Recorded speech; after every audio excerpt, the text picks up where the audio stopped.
Going to talk about Cymbeline by William Shakespeare. It is a play by William Shakespeare, and you can say it is a play Cymbeline, और you can say the king of Britain. जो Cymbeline है वो king of Britain है, और ये जो play है इसमें किस तरीके की आप ये कह सकते हो कि इसमें किस चीज़ की बात की है। तो अगर थीम्स की बात करें तो इनोसेंस और जेलसी है इसके अंदर, कि कुछ कैरेक्टर इतने इनोसेंट हैं और कुछ जेलसी के कारण किस तरीके से प्लॉटिंग करते हैं उनके अगेंस्ट, वो हम देखेंगे। और बहुत ही इंटरेस्टिंग प्ले है फ्रेंड्स ये सिम्बलिन जो है विलियम शेक्सपियर का। तो हम कैरेक्टर्स की बात करते हैं। सबसे पहले सिम्बलिन, जैसा कि किंग ऑफ ब्रिटेन जो टाइटल है वो इन्हीं पे है। तो जो सिम्बलिन है, जो ये इमोजिन आप ये कह सकते हो कि हीरोइन कह सकते हो इस प्ले की, उनके फादर हैं, मतलब इनकी बेटी है इमोजिन, और यही बाद में खुद को डिस्गाइज करती है फिडेल नाम से। क्वीन है जो सिम्बलिन की वाइफ है। तो सिम्बलिन जो है इनकी वाइफ, ये सेकंड वाइफ हैं। जो फर्स्ट वाइफ थी इनसे इनको 3 बच्चे थे, इमोजिन जो लड़की थी वो, और 2 बेटे थे, आर्विगेस और गिल्डेरियस।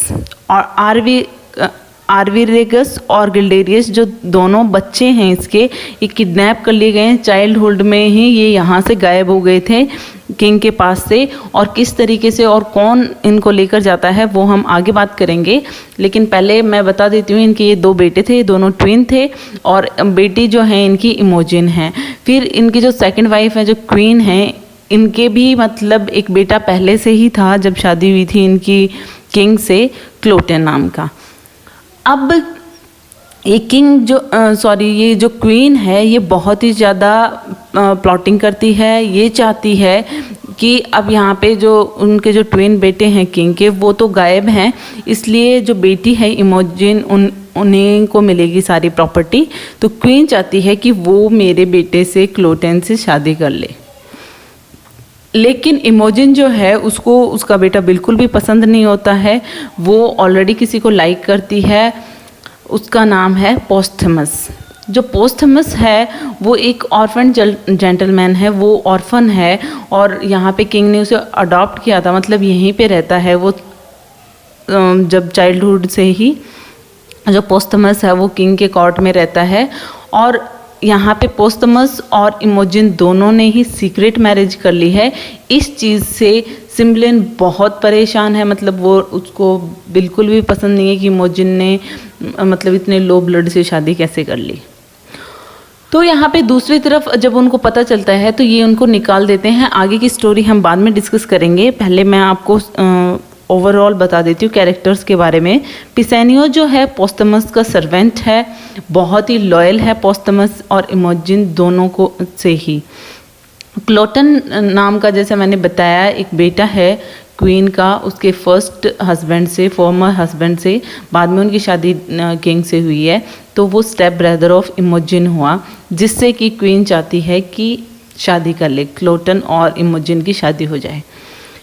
बिलेरियस और मॉर्गन, यहाँ पे 2 नेम इसलिए लिखे हैं फ्रेंड्स क्योंकि ये सारे डिस्गाइज मतलब अपना नेम चेंज करते हैं। जैसे इमोजिन फिडेले नाम से मतलब बॉय के कैरेक्टर में आती है, और उसी तरीके से यहाँ पे बिलेरियस जो था इसको देशद्रोह का इल्ज़ाम लगाया गया था, क्योंकि इनको ऐसे माना गया था कि ये जो वॉर होती है उसके अंदर रोमन्स की तरफ से लड़ता है ये, जबकि ये किंग ब्रिटेन का है और ये ब्रिटेन की तरफ से लड़ना चाहिए।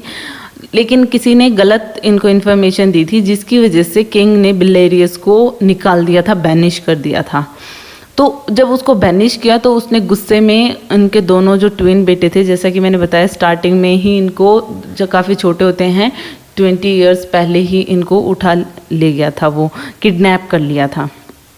तो जो बेटे थे उनका ओरिजिनल नेम तो आर्विरेगस और गिल्डेरियस था, लेकिन ये जो बिलेरियस है जो अब मॉर्गन नाम से रह रहा है, कहीं पे किसी केव में रहता है, क्योंकि ये बैनिश कर दिया गया है। और इसने जो किंग के बेटे हैं उनके भी नेम चेंज कर दिए हैं। आर्विरेगस का नाम तो उसने कैडवॉल कर दिया है और गिल्डेरियस का नाम पॉलीडोर कर दिया है। ओके फ्रेंड्स, यहाँ तक आप समझ गए होंगे, क्योंकि ये 2 नेम्स मतलब ये नेम्स चेंज करके रह रहे हैं, हाल फिलहाल अपनी आइडेंटिटी को छुपा रहे हैं। तो लेकिन इन दोनों के कैरेक्टर आर्विरेगस और गिल्डेरियस कौन हैं? ये दोनों ट्विन हैं और इन दोनों को बिलेरियस ने किडनैप कर लिया था।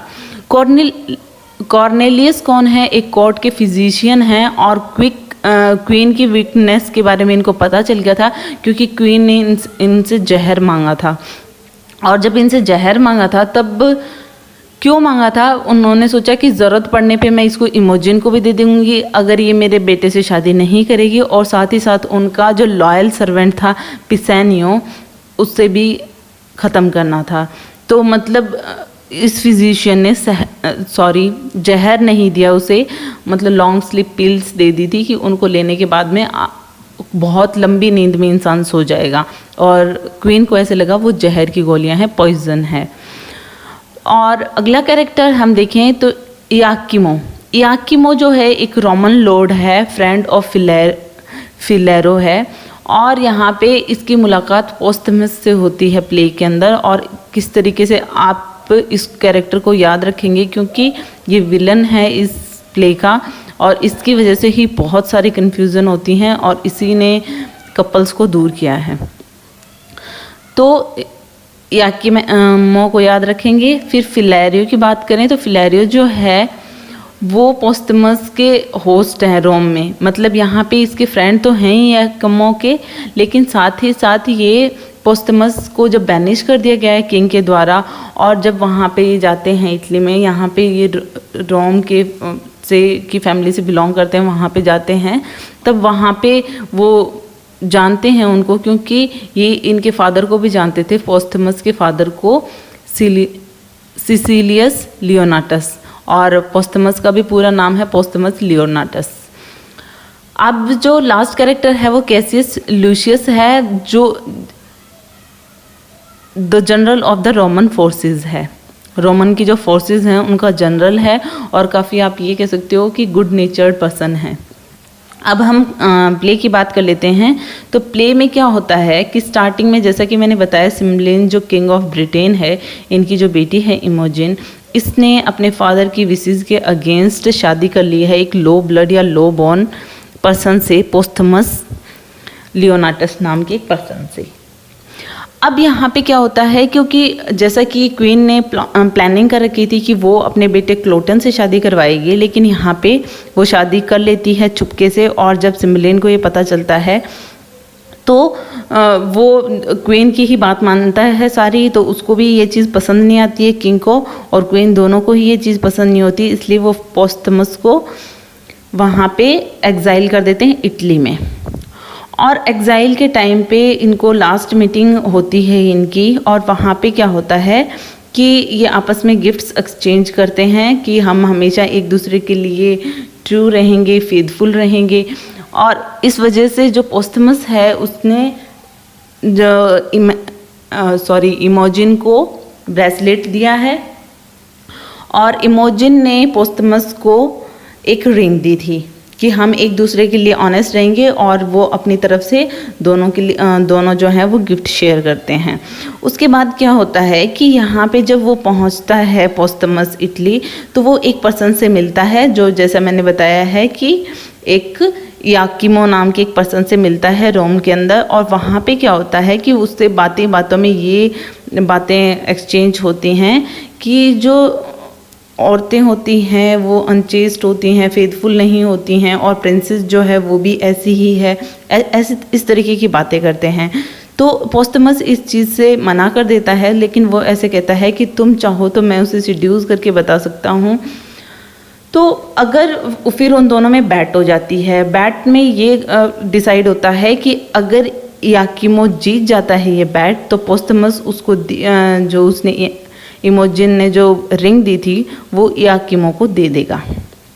ठीक है, ये डिसाइड होने के बाद में अब इयाकिमो जो है वो वुमनाइज़र है, आप ये कह सकते हो काफ़ी ट्रिकी भी है, तो निकल जाता है वो ब्रिटेन की तरफ और उसको सिड्यूस करने के लिए इमोजिन को। अब यहाँ पे जब वो जाता है लेकिन इमोजिन उसको रिजेक्ट कर देती है। यहाँ पे जो उसकी मदर सोचती है कि वो क्लोटन से शादी कर ले, यहाँ पे क्लोटन को भी रिजेक्ट कर देती है वो। अब जो इमोजिन के लिए वो ऐसे सोचता है कि अब मुझे क्या करना चाहिए। अब यहाँ पे क्लोटन को जब वो रिफ्यूज़ करती है तब तो क्लोटन ऐसे सोचता है कि मुझे इसका रिवेंज लेना पड़ेगा। दूसरी तरफ जो इयाकिमो है वो भी आता है और ये प्रूव करने के लिए कि इमोजिन जो है वो फेथफुल नहीं है। अब क्या होता है कि जब वो वहाँ पे आता है और वो मना कर देती है, उससे कुछ भी रिलेशन नहीं रखती है इयाकिमो से, तो वो क्या करता है कि एक बड़े से चेस्ट में, दैट मीन्स एक बड़े से बॉक्स के अंदर वो खुद को कैद कर लेता है और वो जो सर्वेंट्स होते हैं उनको बोल के वो उनके रूम में छुप जाता है। मतलब उस बॉक्स को रख देते हैं जो सर्वेंट्स हैं वो उसके रूम में, इमोजिन के रूम में। और जब रात होती है और इमोजिन सो जाती है उस टाइम पे वो उस बॉक्स से बाहर आता है इयाकिमो जो है, और उसके बाद में बाहर आके वो सारी चीज़ें मतलब अपने माइंड में रख लेता है कि रूम किस तरीके का है जो। और उसके बाद में साथ ही साथ में ये भी देखता है कि वो उसकी ब्रेस्ट पे एक मोल है, एक तिल है, वो भी वो नोटिस करता है। तो इस तरीके की चीज़ें नोटिस करता है और साथ ही साथ में उसका ब्रेसलेट भी चुरा लेता है, क्योंकि उसको ये प्रूव करना है जा कर के कि पोस्टमस को कि जो तुम्हारी वाइफ है, जो इमोजिन है, वो फेथफुल नहीं है। अब जब वो पोस्टमस के पास में जाता है और पोस्टमस को सब कुछ बताता है तो पोस्टमस स्टार्टिंग में तो बिलीव नहीं करते हैं कि रोम के बारे में तो कोई भी पता कर सकता है, लेकिन बाद में जब वो ये कहता है कि उसके मोल है, एक तिल है, एक मार्क है उसकी ब्रेस्ट पे, और साथ ही साथ वो ब्रेसलेट भी दिखाता है जो वहाँ से लेके जाता है कि तो उसको लगा कि ये गिफ्ट तो मैंने उसे दिया है था इमोजिन को, तो इसके पास कैसे पहुंचा। तो उसको कहीं ना कहीं ऐसे लगने लग जाता है कि हाँ उसकी वाइफ ने उसे धोखा दिया है। तो अब उसे बहुत गुस्सा आता है और वो पिसेनियो जो उसका सर्वेंट था, जो अब इमोजिन के साथ में रह रहा था और इमोजिन का ख्याल रखता था, वो दोनों के लिए ही काफ़ी लॉयल था। तो पोस्टमस जो है वो पिसेनियो को लेटर लिखता है कि तुम एक काम करो, उसका मर्डर कर दो, इमोजिन का मर्डर कर दो, उसने मुझे धोखा दिया है। इस तरीके की चीज़ें लिखता है। और साथ ही साथ दूसरा जो लेटर है वो इमोजिन को लिखता है कि वो मैं तुमसे मिलना चाहता हूँ और तुम मुझसे मिलने के लिए आ जाओ। अब ठीक है, ये चीज़ें फिक्स हो जाती हैं। उसके बाद में पिसेनियो को लगता है कि इमोजिन जो हैं वो इनोसेंट हैं और उसने ऐसा कुछ भी नहीं किया है। जब वो लेकिन वो ये भी बता देता है कि जो पोस्टमस है वो तुम्हें धोखेबाज समझ रहा है। तो वो क्या करती है, वो बहुत दुखी होती है और फाइनली वो डिसाइड करते हैं पिसेनियो और क्लोटन जो हैं, सॉरी पिसेनियो और इमोजिन जो हैं वो ये डिसाइड करते हैं कि इमोजिन को उससे ढूंढने के लिए जाना चाहिए, पोस्टमस से मिलना चाहिए। और वो मिलने के लिए जा रही होती है, लेकिन पिसेनियो उसको कहता है कि तुम डिस्गाइज कर लो, मतलब एक बॉय बन जाओ, बॉय की तरह दिखोगी तो तुम्हारे लिए ट्रैवलिंग इजी रहेगी। तो वो जो बॉय बनती है और अपना नाम चेंज कर लेती है फिडेल। ओके, तो फिर वो जब जाती है वहाँ पे, तो यहाँ पे दूसरी तरफ उसको पता चल जाता है क्लोटन को कि ये पोस्टमस से मिलने के लिए जा रही है। तो वो पोस्टमस का रूप लेकर, मतलब ड्रेस्ड एज पोस्टमस, और वो उसके लिए निकल पड़ता है कि मैं उसको ख़त्म कर दूंगा, मतलब पोस्टमस को तो, और इसका इमोजिन का रेप करूंगा। तो ये इस मतलब गलत इंटेंशन के साथ में वो भी निकल जाता है। अब वहाँ पे जब वो जाती है तो रास्ते में वो साथ में वो मेडिसिन भी देता है पिसेनियो जो उसके पास में थी। उसको लगा था कि वो मतलब हेल्थ के लिए होती हैं वो मेडिसिन, उसको नहीं पता था कि ये लॉन्ग स्लीपिंग पिल्स हैं। तो वो उसको दे देता है कि तुम्हें कोई प्रॉब्लम हो तो तुम ये पिल्स ले लेना। तो ठीक है, इमोजिन निकल जाती है एज ए बॉय बन के निकल जाती है। तो उसके बाद में जब वो रास्ते में जाती है तो वो एक केव में रुकती है, उसको काफ़ी भूख लगी होती है। और वहाँ पे केव में जब जाती है तो वो केव किसकी होती है, बिलेरियस की, जो अभी मॉर्गन नेम चेंज करके रह रहा है। और वो साथ में जो किंग के 2 बेटे हैं, आर्विरेगस और गिल्डेरियस, इन दोनों के साथ में रह रहा है। तो जो नेम चेंज कर रखे हैं आर्विरेगस और गिल्डेरियस ने कैडवॉल और पॉलीडोर के नाम से, क्योंकि उनको भी अपनी ट्रू आइडेंटिटी नहीं पता है। बिलेरियस जो है उनको कभी बताया ही नहीं कि वो किंग के बेटे हैं। अब वो तीनों उस केव में रह रहे होते हैं और उस टाइम पे वहाँ पे भी जाते हैं। तो वो जब वो देखते हैं कि ये बॉय तो बहुत अच्छा है, गुड नेचर है, क्योंकि वो एज ए बॉय है इमोजिन जो है फिडेल नाम से। तो वो उनसे फ्रेंडशिप हो जाती है। तो वो क्या करते हैं वहाँ पे कि थोड़ी देर में क्या होता है कि वहाँ पे क्लोटन पहुँचता है डिस्गाइज एज पोस्टमस। उसने पोस्टमस के कपड़े पहन रखे हैं, ड्रेस उसकी तरह पहन रखी है, और उसकी जो लड़ाई है वो गिल्डेरियस से हो जाती है, और गिल्डेरियस उसका सर अलग कर देता है और उसको दफना देता है वहीं पे, मतलब पत्ती वत्ती लगा के ऊपर उसकी कब्र में। तो उसके बाद में क्या होता है कि इधर दूसरी तरफ इमोजिन जो है वो पिल्स ले लेती, वो काफ़ी थकी हुई फील करती है, और केव में तो वो पिल्स लेती है तो वो लॉन्ग स्लीप में चली जाती है। ये चीज़ उन तीनों को नहीं पता होता। उन तीनों को लगता है, बिलेरियस, आर्विरेगस और गिल्डेरियस को लगता है कि ये मर गया है, मतलब इमोजिन जो अभी फिडेल बना हो। तो उनको काफ़ी दुख होता है, लेकिन उसको भी वहीं पे दफना देते हैं क्लोटन के पास में। अब जब लॉन्ग स्लीप से जब वो उठती है इमोजिन, तब वो देखती है कि ये कौन है। उसका सर नहीं होता है, तो उसको ड्रेसअप देख के ऐसे लगता है कि पोस्टमस था जो मर चुका है, तो उसे बहुत ज़्यादा दुख होता है। अब क्या होता है कि वहाँ से जब वो जाने के लिए तैयार होती है, तो वहाँ पे जो रोमन के जो जनरल हैं वो मिलते हैं उसको, लूसियस, और उसको अपने मतलब पेज रख लेते हैं, मतलब अपना एक अटेंडेंट बना के रख लेते हैं, क्योंकि उसको बहुत अच्छा लगता है जो फिडेल नाम का जो एज ए बॉय है वो इमोजिन। तो लूसियस उसको अपने साथ में रख लेते हैं। तो उसके बाद में क्या होता है कि जो ब्रिटेन जो है, यहाँ पे दूसरी तरफ क्या होता है कि जो ब्रिटेन है वो ट्रिब्यूट देने से मना कर देती है रोमन्स को। और रोमन्स जो होते हैं उन्होंने, मतलब लूसियस ने बोला होता है कि रोमन्स जो हैं वो तुम पे अटैक कर देंगे अगर तुम ट्रिब्यूट नहीं दोगे, लेकिन सिम्बलिन नहीं देता है, क्योंकि सिम्बलिन को उसकी वाइफ ने कहा था, क्वीन ने कहा था कि तुम ट्रिब्यूट मत दो, तो उसने नहीं दिया। तो यहाँ पे वो अटैक की तैयारी कर रहे हैं जो रोमन्स हैं वो। और दूसरी तरफ रोमन्स की ही अब फौज में लूसियस के साथ में ही उनकी बेटी जो है इमोजिन एज ए फिडेल उनके साथ में है। अब यहाँ पे पोस्टमस या कि ये सारे भी रोमन आर्मी के साथ में है। पोस्टमस को ऐसे लगता है कि मैं रोमन आर्मी के साथ ही जाऊंगा, लेकिन मैं लड़ूंगा ब्रिटेन की तरफ से, और अगर मैं पकड़ा भी गया और या मर भी गया तो कोई वो अफसोस नहीं है, क्योंकि उसको लग रहा है कि पिसेनियो ने जब उसने बताया, कहा था पिसेनियो को कि तुम मार देना इमोजिन को, तो इमोजिन को मार चुका है वो। तो यहाँ पे इमोजिन की नज़र में पोस्टमस मर चुका है, पोस्टमस की नज़र में इमोजिन मर चुकी है। अब इमोजिन भी बहुत दुखी है, पोस्टमस भी बहुत दुखी है, और वो चाहता है कि अगर मैं लड़ते लड़ते मर भी गया तो it's no problem at all. तो यहाँ पे क्या होता है बाद में कि इसी आर्मी के अंदर ये तीनों भी होते हैं, बिलेरियस, आर्विरेगस और गिल्डेरियस, ये भी लड़ रहे होते हैं, रोमन आर्मी में ही होते हैं, लेकिन ये लड़ रहे होते हैं ब्रिटेन की तरफ से। अब ये सारे क्या करते हैं कि इस लड़ाई के अंदर रोमन्स जो हैं वो हार जाते हैं और ब्रिटेन जीत जाते हैं। लेकिन यहाँ पे जो बिलेरियस, गिल्डेरियस और आर्विरेगस हैं और पोस्टमस हैं, इनको पनिश करने के लिए पकड़ लिया जाता है, क्योंकि उनको लगता है कि ये रोमन्स के आर्मी में थे और ये हमारे दुश्मन हैं। तो इन सबको पकड़ के ले आते हैं, और उसी टाइम पे उसी नाइट में गॉड जुपिटर भी दिखते हैं पोस्टमस को, और उनके जो पेरेंटेज है, मतलब जो फोर फादर्स हैं, वो ऐसे कहते हुए उसको नज़र आते हैं जुपिटर को कि तुमने, मतलब हमारा जो पोस्टमस है वो इतना अच्छा है, लेकिन तुम इसके साथ में इतना बुरा कैसे कर सकते हो। तो लेकिन यहाँ पे नहीं होगा, जुपिटर नहीं होने देंगे उनके डिसेंडेंट के साथ में ऐसा। तो क्योंकि नेक्स्ट डे फिर क्या होता है कि सिम्बलिन जैसे ही सारे प्रिजनर्स को बुलाता है, वहीं पे सब होते हैं, क्योंकि लूसियस भी पकड़ा गया है। लूसियस के साथ में जो फिडेल नाम से इमोजिन थी वो भी वहीं है कोर्ट में, पोस्टमस भी वहीं है, और बाकी ये तीन जो बिलेरियस, आर्विरेगस और गिल्डेरियस हैं ये भी वहीं हैं, आइकिमो भी वहीं हैं। अब ये जो सारे कैरेक्टर्स वहाँ पे इकट्ठे होते हैं, और यहाँ पे पता चलता है कोर्ट में सिम्बलिन को कि जो क्वीन है वो भी मर चुकी है कोई अननोन रीज़न की वजह से।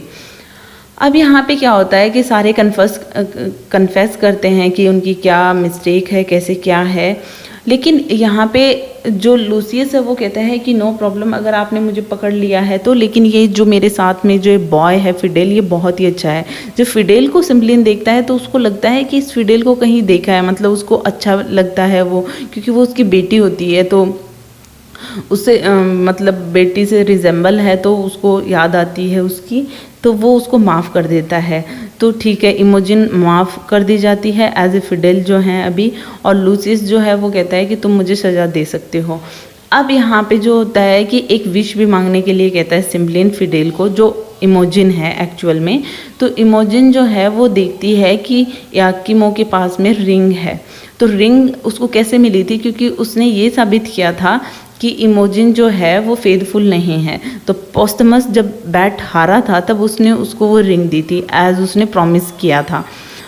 अब ये चीज़ इमोजिन जानना चाहती थी कि याकिमो के पास में ये रिंग कहाँ से आई। अब याकिमो जो था वो डर के मारे कि वरना मुझे किंग मार देंगे, उसने सारा कुछ बता दिया कि इस तरीके से मैंने पोस्टमस नाम के एक पर्सन, जो पोस्टमस है, इसको ट्रिक किया था कि, लेकिन इमोजिन ने मेरे साथ ऐसा कुछ भी नहीं किया था, ना कोई हमारा रिलेशन था, लेकिन मैंने उसको इस तरीके से वहाँ पे चुप के और ये सारी चीज़ें मैंने बताई और इस तरीके से मैंने ट्रिक किया था पोस्टमस को।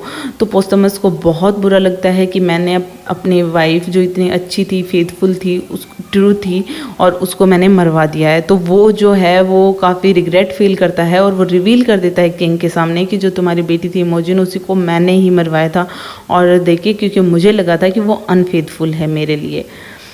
अब ये सारी चीज़ें रिवील होने लगती है और पोस्टमस काफ़ी रिग्रेट कर रहा है अपने किए हुए पे, तो इमोजिन जो है वो रिवील कर देती है। यहाँ पे पिसेनियो भी बता देता है कि ये जो फिडेल जो बना हुआ है वो एक्चुअल में तुम्हारी वाइफ इमोजिन ही है, मैंने उसे नहीं मारा था। तो यहाँ पे ये चीज़ें रिवील होती हैं तो सिम्बलिन को बहुत खुशी होती है कि चलो ओवरऑल सब कुछ सही हो गया एट लास्ट। वो ये चीज़ एक्सेप्ट भी कर लेता है कि इमोजिन और पोस्टमस की जो मैरिज है उसको एक्सेप्ट कर लेता है और खुश है, क्योंकि यहाँ पे क्वीन भी ख़त्म हो चुकी है, अब उसका कोई इंटरफेयर भी नहीं है। दूसरी तरफ अगर देखें तो बिलेरियस भी बता देता है कि आपने मुझे एज ए ट्रीजन घोषित किया था और इसलिए मैंने एज ए रिवेंज तुम्हारे जो 2 बेटे थे उनको किडनैप कर लिया था। तो ये जो कैडवल और पॉलीडोर जो हैं वो तुम्हारे ही बेटे हैं, मतलब एरवीरेगस और गिल्डेरियस। तो वो बहुत खुश होता है जो सिम्बलिन जो किंग है वो, और वो बिलेरियस को भी माफ़ कर देता है, उसको अपने 2 बेटे भी मिल जाते हैं और वो बहुत ज़्यादा खुश होता है। कॉर्नेलियस है यहाँ पे, जैसा कि मैंने बताया था, उसने रिवील कर चुका है कि उसने कोई पॉइजन नहीं दिया था, वो लॉन्ग स्लीपिंग पिल्स थी। तो यहाँ पे जो ड्यूक है वो किंग जो है सिम्बलिन वो सबको माफ़ कर देता है। यहाँ पे जो भी उसने रोमन्स को पकड़ा था, लूसियस जो था, याकिमो था, सबको वो माफ़ कर देता है। यहाँ पे बिलेरियस को भी माफ़ कर देता है और इस तरीके से वो एट द लास्ट ये भी एक्सेप्ट कर लेता है कि मैं रोमन्स को ट्रिब्यूट दूंगा। जो उसने वाइफ ने उसको सिखाया था कि सब कुछ गलत हुआ था जिसकी वजह से, अब वो सारी चीज़ें एक्सेप्ट कर लेता है और लास्ट में वो ट्रिब्यूट के लिए भी हाँ कर देता है और सबको माफ़ भी कर देता है। So it is all about this play. Hope you like it. If you like it, please hit the thumbs up button. Please subscribe the channel. Put your views and suggestion in comment box. So thank you friends.